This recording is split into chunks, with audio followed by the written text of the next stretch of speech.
அனைவருக்கும் வணக்கம் மக்களே. சற்றும் கிடைத்த முக்கிய அறிவிப்பு என்ன சொல்லியிருக்காங்கன்னா, குறிப்பாக வட தமிழகம் மற்றும் கடலோர மாவட்டங்களில் மார்ச் முதல் மே மாதம் வரை பார்த்தீங்கன்னா ஒரு வெப்பநிலை அதிகரிக்கும் என்று வானிலை ஆய்வு மையம் சொல்லியிருக்காங்க. ஸோ மார்ச் முதல் மே வரை வெப்பநிலை அதிகரிக்கும் என வானிலை ஆய்வு மையம் கொடுத்த இந்த தகவலை என்ன சொல்ல வராங்க, இதுக்கப்புறம் என்ன பாதிப்பு இருக்கப்படுதா இந்த செய்திக்குள்ளே பிரீஃபாக மட்டும் சுருக்கமாக பார்க்க போகிற மக்களே.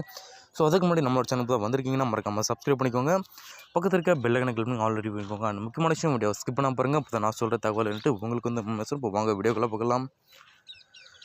குறிப்பாக அதிகபட்சமாக 15 நாட்கள் வரை வழக்கத்தை விட அதிகமான வெப்பநிலை பார்த்திங்கன்னா கடந்த நாட்களாக சில நில வாய்ப்புள்ளதாக ஏற்கனவே இந்த காலகட்டத்தில் போதுமான நீரை அருந்த வேண்டும் அப்படின்ட்டு சொல்ல வராங்க.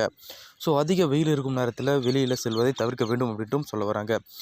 வெப்ப அலையில் எளிதில் பாதிக்கப்படும் மக்களுக்கு சிறப்பு கவனம் செலுத்தி அவர்களை பாதுகாக்க வேண்டும் அப்படின்ட்டும் இவ்வாறு கூறப்படுவதாக சொல்ல வராங்க.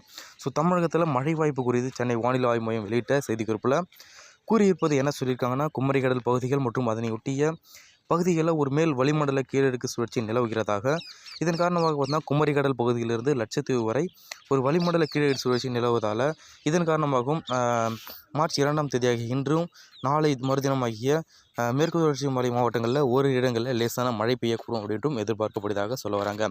4ஆம் தேதி தென் தமிழக கடலோர மாவட்டங்கள் மற்றும் மேற்கு தொடர்ச்சி மலை மாவட்டங்களில் 5, 6ஆம் தேதிகளில் பார்த்தீங்கன்னா ஒரு மேற்கு தொடர்ச்சி மலை மாவட்டங்களிலும் ஓரிரு இடங்களிலும் 7ஆம் தேதி தமிழக கடலோர மாவட்டங்களான புதுச்சேரி, காரைக்கால் பகுதியில் லேசான மற்றும் மிதமான மழை பெய்யலாம் அப்படின்ட்டும் எதிர்பார்க்கப்படுவதாக சொல்ல போகிறாங்க மக்களே. இது போன்ற இன்ஃபர்மேஷன் மற்றும் மழை பற்றிய கூடுதலை உடனுக்குடன் துல்லியமாக தெரிஞ்சு நினச்சிங்கன்னா மறக்காமல் நம்மளோட சேனலை சப்ஸ்கிரைப் பண்ணி வச்சுக்கோங்க. உங்கள் ஃப்ரெண்ட் அண்ட் ஃபேமிலிக்கு ஷேர் பண்ணிவிடுங்க. நன்றி, வணக்கம் மக்களே.